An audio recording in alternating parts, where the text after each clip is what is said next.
Alright guys, we're going to be doing, I guess this is going to be like a series of videos. We're going to compare the 7.62 by 39 to the 5.45 by 39 in a couple different categories. So one of those things we want to do today is we've put a old level 3A. This is Kevlar. It's an older vest, but it still works. It's a level 3A. We placed this on our rubber dummy here. And what we're going to attempt to do, we're going to go back to approximately 450, 475-ish yards out.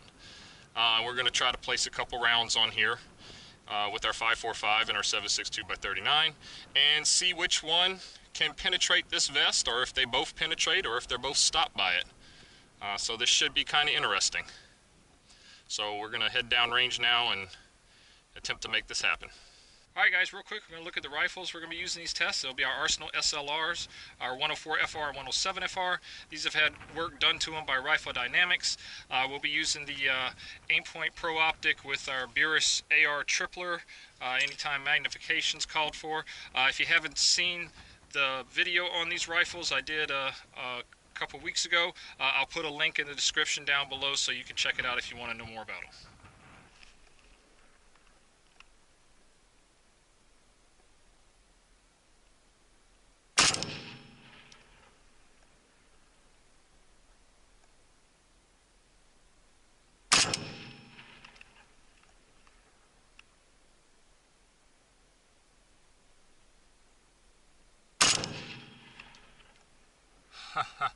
Okay, well, I got a hit for sure on that one because the vest fell off.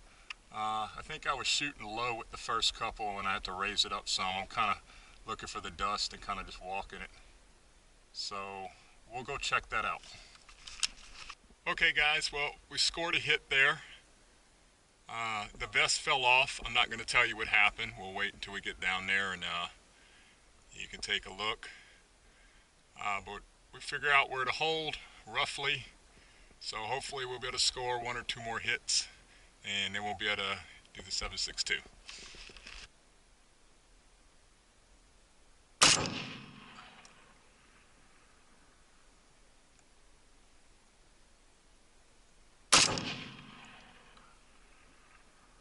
Okay, I saw the vest move, so I'm going to have to assume that was a hit.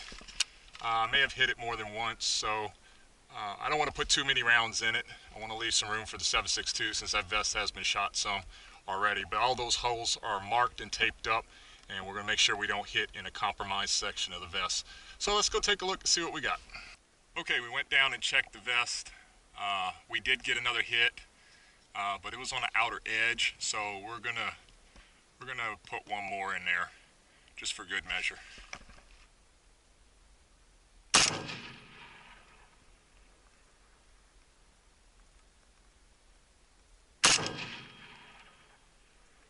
Alright, and that took the vest off the torso again, so we know we got a hit. Let's hope it's a good center punch. Alright guys, it looks like we got 3 hits on the vest.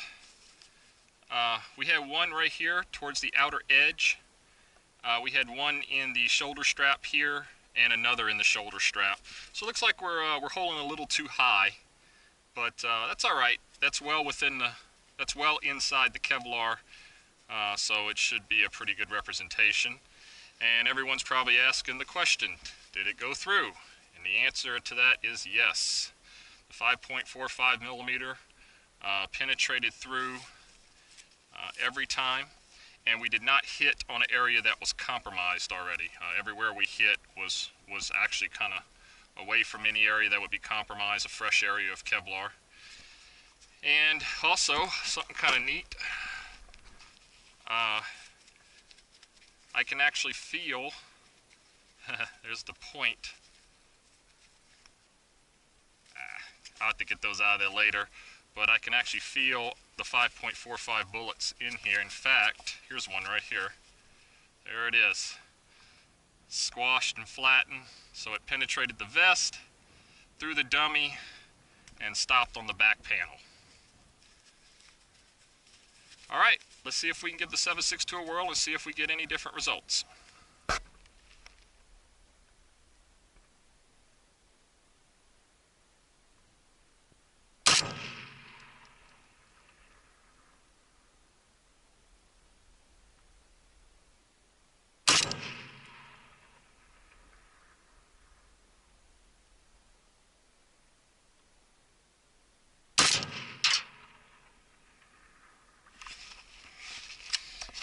let's go take a look.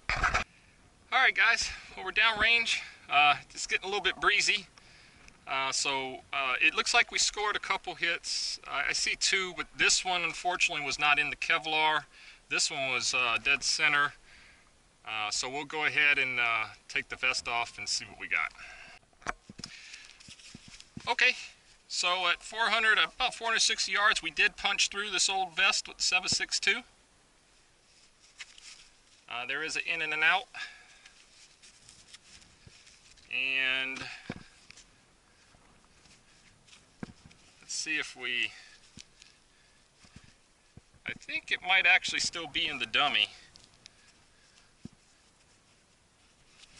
I don't feel it in the vest, and it didn't knock the vest off like it did with the 5.45, because the 5.45 actually passed through and knocked it off. So I think it might still be trapped somewhere in the dummy. But what we're going to do, we're going to push this back a little bit further and see if we can't get, see what range we start failing to penetrate the vest. We'll see. It's getting a little bit breezier, but hopefully we can make this happen. All right, guys, we're now about 550 yards or so from the dummy, and kind of just laying in some fairly jagged rocks. Not the most comfortable thing, but at any rate, we're going to give this a try. It's going to be getting really hard to tell even where the misses are going. So I'm going to try the 7.62 first, since it didn't knock the vest off last time. So hopefully we'll get a couple hits and I can switch to the 5.45, and then we'll go downrange and take a look. It's a complete guesstimation where to hold, because I haven't shot this setup at this distance before. Actually, that was the first time I shot it at the distance, the 460-ish, so be a complete guesstimation, or WAG, for those of you who like acronyms.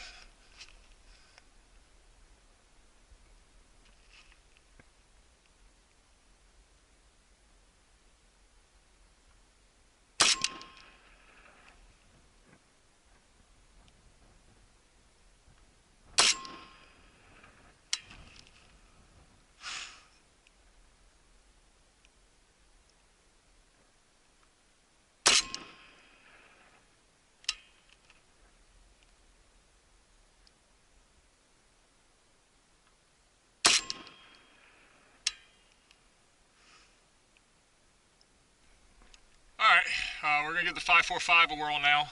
I'm pretty much staring through a heat mirage being this low to the ground, so it's really tough to see where we're hitting. Hopefully we got a couple hits on it.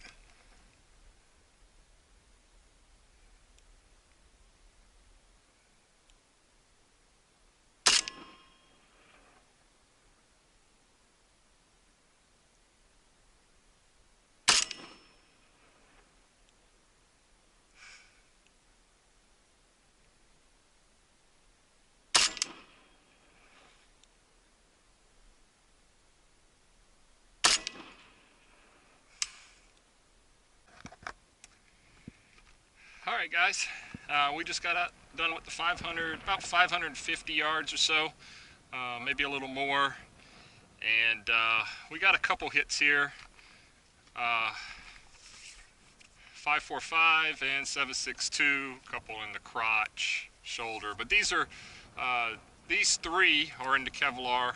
This one hit on a previous hit, so that's not gonna really count. But let's go ahead and get the vest off and see what we got. Alright, so I went ahead and took the vest out of the carrier, and what we have is this one penetrate. Of course, this isn't going to count. That one hit on the area that was already compromised, but this is a 5.45 hit here, a 5.45 hit here, and a 7.62 hit here. Looks like we had another 5.45 hit. Oh, no, that was from previous. Okay. Well, it looks like we did get penetration, though. So, at the end of the day, this old Kevlar vest doesn't look like it's going to hold up to either the 7.62 or the 5.45, even out to 550 meters or so. You know, in a large part, this is probably due to those bimetal jackets they are quite a bit tougher than just the copper plated or copper jackets, because the 7.62 actually at this distance, I believe, should be pretty much subsonic, but it didn't look like it stopped it from going through. So I'll go see if I can maybe check out the dummy and see maybe if I can recover around. I know there's some in the back panel here, so I'll go ahead and dig around in that and see if I can get something out of that too. I forgot to mention earlier, guys, I mentioned the 545, we were using WPA 60 grain full metal jacket, and in the 7.62 we're using WPA Military Classic 124 grain full metal jacket. So we're not using any steel core rounds. These rounds are obviously, they have the bimetal jacket, but we're not going to be using any steel core rounds, so no 7.6, because I don't think that's going to be fair. We're just comparing commercial full metal jacket ammo, lead core, bimetal jacket, just the standard stuff you buy, WPA, Wolf, Bear, whatever. Okay guys, well, I dug around in the vest, in the back panel, and I found several of the 5.45 rounds. And as you can see here, the noses on them did not deform at all. They did flatten out because after they went through, they yawed and flattened out in the dummy and on the back panel. They passed through the dummy, but it did not deform the nose. So that's probably what's going on with these bimetal jackets, especially with the 7.62, because this vest at that distance, honestly, I thought it would have had a pretty reasonable chance of stopping the 7.62. But I think those bimetal jackets are keeping the points from deforming, and it's able to slip through. Now this is an old vest. This is actual 100% Kevlar. It's not one of the newer materials. It is an old vest. It has been shot up a lot. So I guess in this round, you could say the 5.45 and the 7.62 penetrated adequately in this medium from a distance all the way out to 500 meters, roughly 550 yards, maybe a little more, give or take. Right up in that range, though. But it looks like the bimetal jackets are definitely allowing these to slip through. I will say the 5.45 penetrated the dummy and actually lodged in the back panels, whereas the 7.62, I couldn't find anything, so I believe they're actually still in the dummy.